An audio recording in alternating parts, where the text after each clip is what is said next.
Hello everybody, it's February 7th, 2023, and I'm over here at Chapparal Elementary School of Capistrano Unified School District. Not to sub this time, but I'm actually a guest speaker slash juggler, and I'm already halfway done.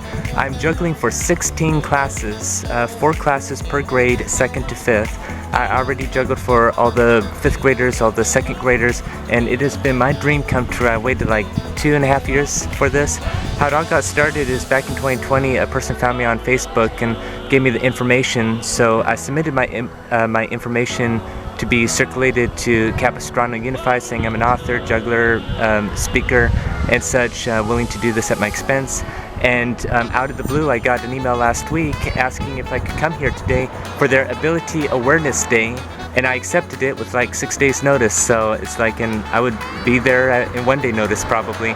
But I'm very fortunate and thankful for this opportunity, first time at the school. Also, I surmised that it's an inter-district phenomenon, that it doesn't matter if I'm at NMUSD or CUSD, people ask me how tall I am. So a lot of the 2nd graders were asking, how tall are you?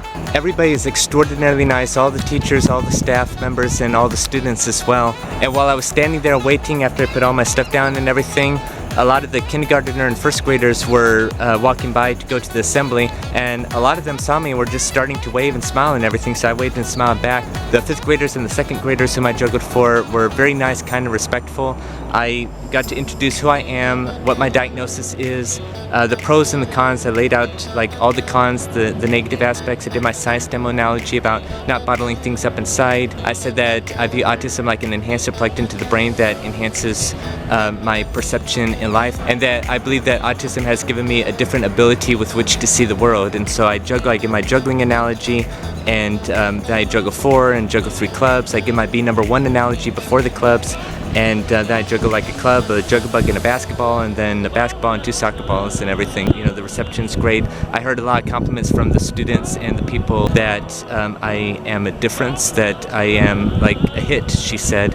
So it's very rewarding and humbling that I am making a difference and speaking into these people's lives.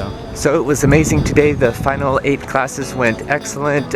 All the staff, teachers, parents in the PTA, and everyone was just like blown away. They told me that I was a hit, and I'm just thankful that I made a difference, that I've said my encouragements, my analogies and everything. All the students were like very respectful, listening, silent and such, and were intrigued with my juggling and what I had to say. And afterward, when they were done and moving to the next rotation, they would just come up and they would say thank you to me, or like ask how I do certain things, or that your juggling was very, very neat and everything. So a lot of compliments and everything, so very appreciative of that. And again, the students were very nice, and I asked afterward, and they estimate about 425 students who were there total. And I can't wait for next time. They told me that they'll let me know for next time. Next time they said I could probably be like a main guest speaker and do far less rotations and more people. And they'll talk about me to other schools in the district as well. Hopefully I'll be able to do more of these, and of course across NMUSD and beyond. I actually got an email from the trustee whom I saw at Halo the other day, and she said that she's going to forward my information to the appropriate staff in the schools and hopefully get me to speak at all these other schools as well across NMUSD. So, and lastly, one of the main things that I told the students is that, you know, disability or not, anybody can do whatever they set their heart and mind to do. Always persevere, don't give up, and be who you were created to be. Be number 1, and don't set standards based on other people, but base them upon your own self, and do the best that you can, and you'll be number 1, and you shall succeed.